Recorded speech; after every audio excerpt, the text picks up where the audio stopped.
Bienvenue sur Algeria Invest qui reçoit aujourd'hui Farid Masmoudi, le président d'Atlas, l'association des talents et leaders algériens. Déjà 11 ans d'activité. Où en est cette association et quelles ambitions l'animent encore? La réponse de Farid Masmoudi, interrogé à l'occasion de l'assemblée ordinaire d'Atlas, tenue dans les prestigieux locaux parisiens du cabinet Allen & Overy, avenue Hoche. Écoutons-le.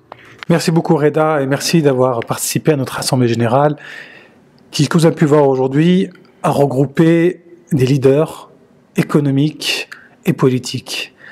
Et cette volonté de faire la promotion des leaders d'Algérie, algériens en Algérie et aussi à l'extérieur de l'Algérie, puisque notre créneau c'est beaucoup à l'extérieur de l'Algérie, c'est vraiment la raison d'être d'Atlas. Après 11 ans, notre volonté est de poursuivre ce travail d'identification, de promotion et de soutien de tous ces leaders qui soient dans le monde politique, économique et également culturel. Nous avons pour cela plusieurs programmes. Et parmi les programmes, on a des programmes qui s'adressent aussi bien aux leaders établis, puisque nous souhaitons les promouvoir, comme on a fait aujourd'hui, auprès des futures générations. Nous avons également des programmes à destination des futurs leaders. Puisque, à quoi sert d'avoir des leaders si c'est pas pour former les futures générations? L'Algérie a besoin de talents. L'Algérie a besoin de talents diversifiés, avec des profils éclectiques qui nous viennent d'Europe, qui nous viennent avec des formations littéraires, économiques, universitaires, voire même ingénieurs. Et donc notre vocation, c'est de préparer les générations futures avec les leaders établis. Pourtant, à écouter les interventions aujourd'hui dans la salle, je n'ai pas senti ce lien vers l'Algérie. J'ai senti ce côté promotionnel entre vous pour avancer sur le marché où vous êtes actuellement en France, mais je n'ai pas senti de vocation vers l'économie algérienne. Ce lien, il est naturel et il est implicite. Aujourd'hui, en France, nous sommes établis dans notre identité de franco-algérien. Pour cela, au niveau de tous les interlocuteurs, et notamment les interlocuteurs issus, j'aurais dire, du monde des décideurs, nous représentons une certaine vision de l'Algérie. Et nous sommes des ponts naturels entre la France et l'Algérie. Et il y a un point qui est toutefois à noter, c'est que la vocation d'Atlas, c'est de constituer un réseau d'élites, d'experts, de décideurs, d'influenceurs franco-algériens, algériens de l'extérieur, qui, le jour où les conditions seront réunies pour que l'Algérie fasse appel à ces décideurs, à ces talents, nous puissions mobiliser ces personnes pour faire face à des enjeux que l'Algérie a besoin. Est-ce qu'aujourd'hui, ces leaders ont été sollicités? Quelquefois. Est-ce qu'il y a des volontés de créer des liens naturellement? Est-ce que toutes les conditions sont réunies? C'est une discussion qu'on doit avoir. Je remarque bien entendu que le niveau des intervenants, des membres de votre association est très élevé et ils font partie des plus grandes entreprises qui sont ici en France. Quelles sont les activités que vous leur proposez? Qu'est-ce que vous leur proposez à ces jeunes? Justement, c'est une association qui est tournée vers les jeunes essentiellement, ou elle peut récupérer aussi d'autres personnalités plus anciennes du monde économique? En fait, cette lecture, elle n'est pas par rapport à des jeunes ou des moins jeunes. La vision que moi j'ai souhaité présenter à mon conseil d'administration et que nous avons présentée à nos membres depuis 1 an, elle est plus orientée vers quel est le parcours de formation de l'excellence. Et dans ce parcours, on commence plus jeune et on termine à quel moment. Donc on a plutôt essayé de déterminer à l'intérieur de ce parcours quelles sont les différentes phases. La première phase, c'est l'acquisition d'un savoir qui se fait à travers une université, une grande école, des études de médecine. Donc ça, c'est la première période qu'on appelle l'acquisition du savoir et que nous avons appelé Atlas Jeune. La deuxième phase, c'est les premiers pas d'entreprise. Les premiers pas d'entreprise que nous avons appelés Atlas Pro, c'est comment accompagner les jeunes cadres diplômés à vivre les premiers pas dans l'entreprise. Comment constituer un réseau, comment appréhender certaines situations, comment gérer une carrière à l'intérieur d'une entreprise. Est-ce qu'il faut faire un MBA après quelques années? Est-ce qu'il faut faire un MBA plus tôt? Et donc, on crée des rencontres, des after-works dans lesquels les jeunes professionnels se rencontrent et partagent des expériences. Et enfin, la troisième phase qui s'adresse à un profil qui est beaucoup plus cadre supérieur, cadre dirigeant, généralement qui arrive à partir de 35-40 ans, qui sont des personnes qui sont aujourd'hui sont des décideurs. Et ces décideurs sont souvent isolés. Et donc, l'idée, c'est d'avoir ce qu'on appelle Atlas Plus, pour cette catégorie, avoir des actions différentes que celles qu'on peut faire pour les jeunes ou pour les pros. Donc, c'est des dîners avec des leaders, c'est des regroupements entre CEO, c'est peut-être quelquefois des actions humanitaires, puisque ces gens ont envie de donner, ou c'est peut-être quelquefois des actions d'investissement, puisque ces mêmes personnes qui sont des leaders veulent peut-être diversifier leur patrimoine.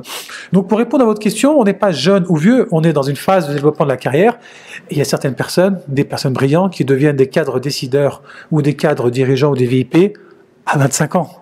On est avec Atlas au cœur du réseautage et j'entendais des témoignages, de beaux témoignages disant qu'un tel n'avait pas trouvé un stage quand il était étudiant ou un tel n'avait cherché à se recycler dans sa carrière professionnelle et vous les y aidez. C'est un leitmotiv chez vous?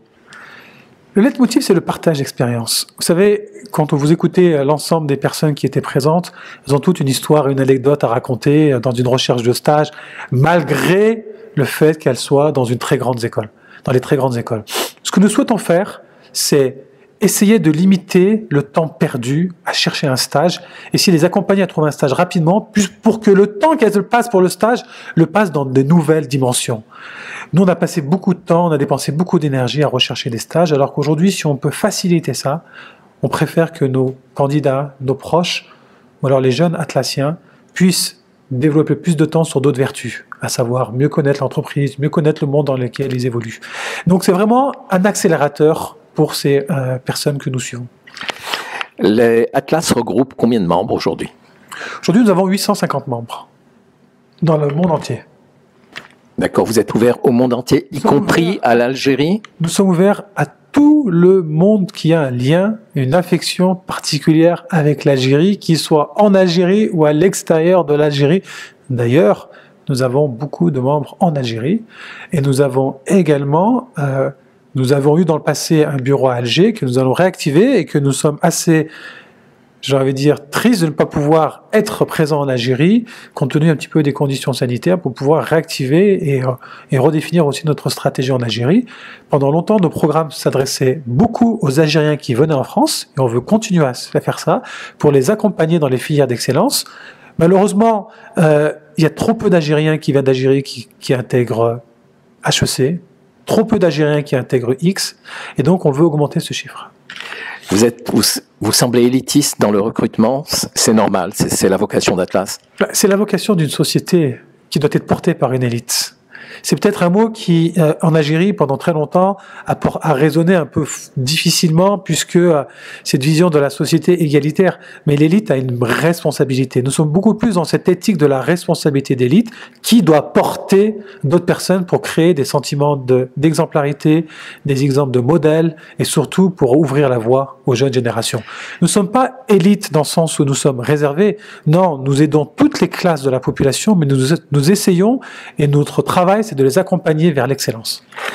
Atlas semble être un superbe terrain d'influence, de lobbying.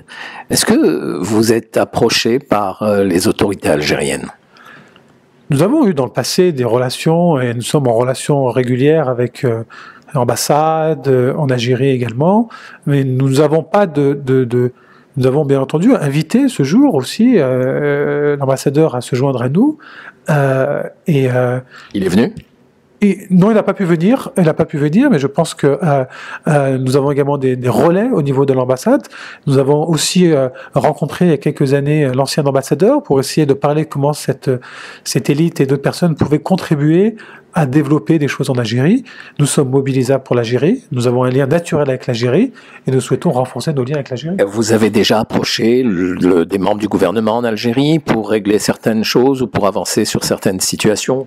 Non, nous avons une réflexion que nous souhaitons maturer, qui peut être sur comment travailler sur, j'ai envie de dire, je vais pas dire le rapatriement, mais faire en sorte que certains talents qui sont formés à l'étranger puissent revenir en Algérie, ce qu'ils appellent le brain again, donc ramener des talents ou drain again des talents. Donc ça, c'est une réflexion qu'on a eue depuis quelques temps au niveau d'Atlas.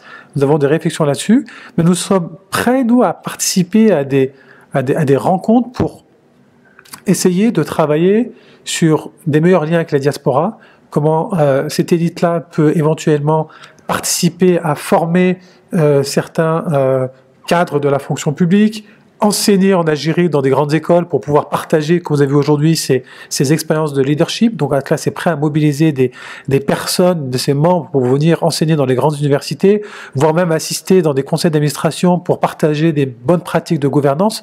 Donc l'idée, c'est de constituer un réseau qui, le jour où l'Algérie nous demandera, eh ben, on sera mobilisé et on donnera nos conditions, qui ne sont pas des conditions particulières, mais qui sont des conditions d'experts dans l'industrie sur comment nous pouvons partager notre expertise et notre connaissance. Dans le sens inverse, est-ce que les autorités françaises, les institutions françaises, je rappelle que vous êtes apolitique comme institution, mais est-ce qu'elles vous sollicitent elles aussi?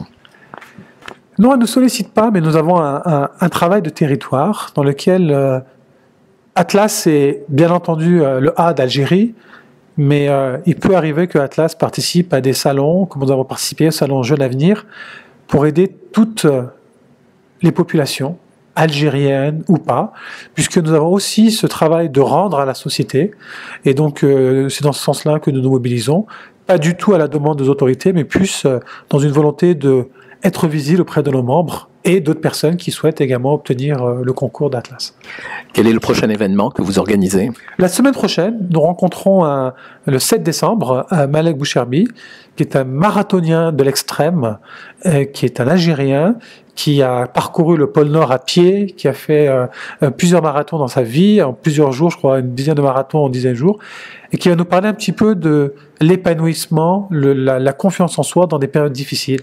Donc, comme vous pouvez voir, Atlas, c'est pas uniquement des leaders, c'est aussi bien des soft skills, à savoir développer des personnalités, développer des vertus, que des hard skills avec des diplômes et des connaissances techniques.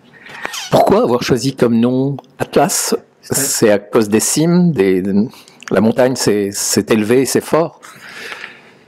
Ça pourrait. Dans ce cas-là, j'aurais préféré Djoudjoura, puisque ça a beaucoup plus de connotations algériennes.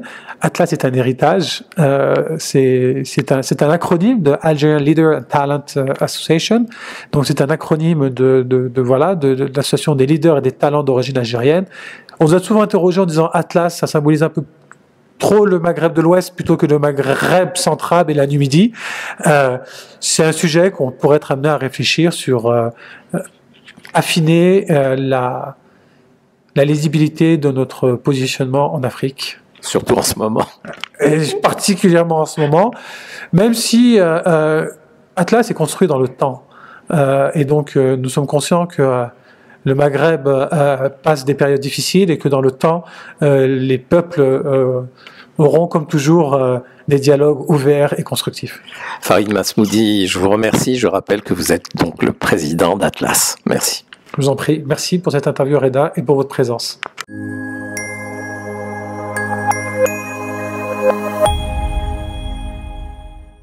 Algeria Invest, simply your partner.